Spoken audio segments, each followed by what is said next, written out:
G'day folks, Ben from Snowies. Today taking you for a walkthrough of this 23ZERO Sabre Superlight rooftop tent.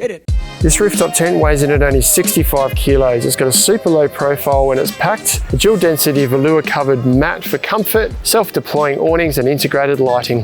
Before we dive in, we've got loads more content like this on our channel, so make sure you like and subscribe below. Now let's jump into the product. We are down here at the Sydney 4x4 and Outdoor Show on the 23ZERO stand, filming some of their cool products. It's getting late, but we want to quickly go through the 23ZERO Sabre Superlight rooftop tent that I've got behind me here. Really exciting thing about this one is it weighs 64.5 kilos, plus the ladder at about 5.5 kilos. So we're now getting to a fully featured and comfortable rooftop tent that's not as heavy as a lot of the ones we've seen on the market so far. We'll jump into the materials first. This is a 300 GSM synthetic, poly Oxford synthetic with a ripstop in it. It's an eco-friendly fabric. Feels really durable, and it's got an LST coating on the back, so it cuts out all the light to make it darker inside so you can sleep in. The window or the mesh within the tent is a fine but durable mesh, this guy here.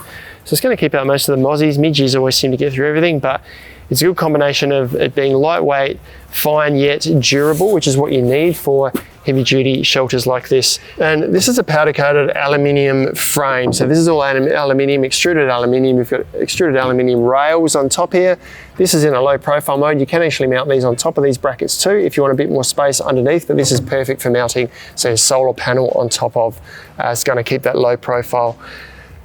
Gas struts are a German engineered gas strut, so good quality struts there. Then you've got stainless steel components and steel components throughout. This is a steel latch here, and then a nice big oversized rubber seal here that seals down nice and firmly against the base to keep the weather from getting inside the frame of the rooftop tent. Having a look at this side here, you've got an entrance. There's 3 entrances and it's largely mirrored from side to side. So you've got a solid panel on the inside with that light suppression technology, and then a mesh panel on the outside here.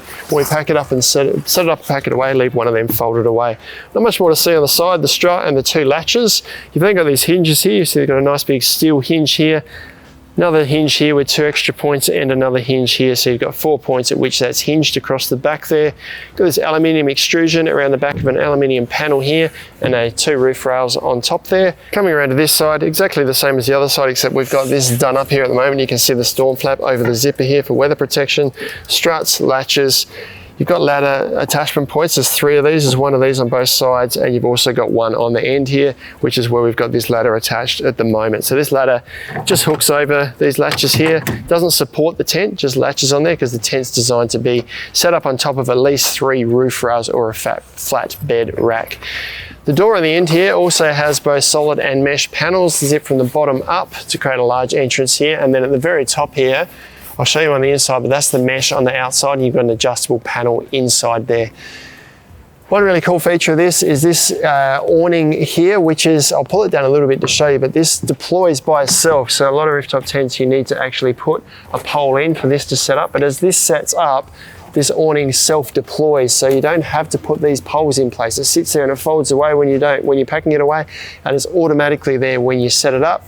You've got these panels on the side here for ventilation, and then this over the top here for a bit of shade and a bit of wind protection, but this door here does have these big storm flaps over it. Jumping inside and looking at the features in here, we'll start at this end.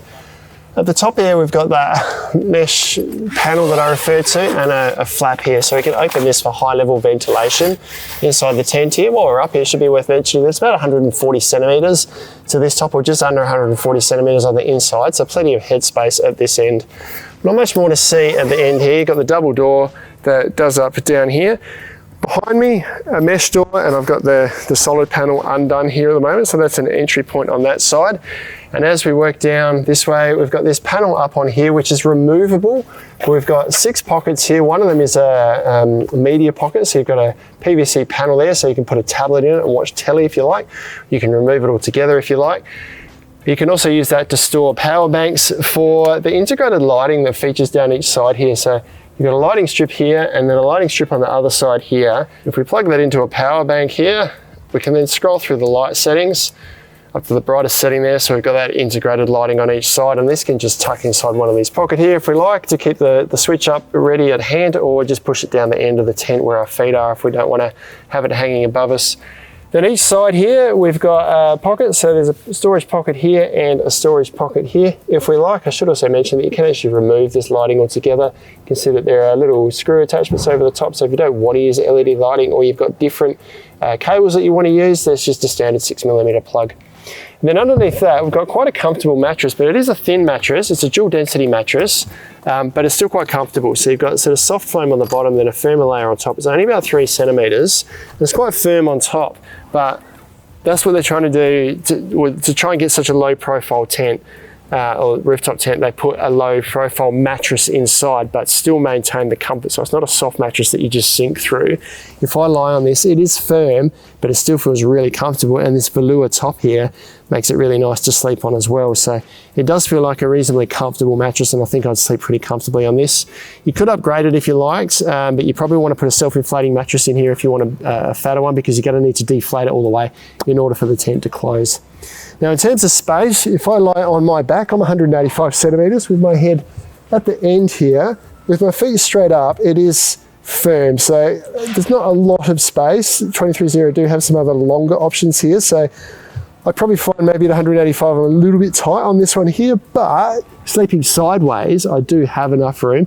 And if this is a solo tent and I sleep diagonally across, I've got heaps of space diagonally in this tent here, and space for storage as well while I'm sleeping. So it's not the longest of tents. It is made to be low profile and lightweight, but it's still quite comfortable. And particularly if you're not as tall as me, you've got heaps of room inside this tent here. That is all the features of the 23ZERO Sabre Superlight rooftop tent. Super low profile, lighter weight than a lot of other tents you've seen on the market that opens up to heaps more vehicles, sets up and packs away really easy, and it's comfortable. Check them out online at snowies.com.au.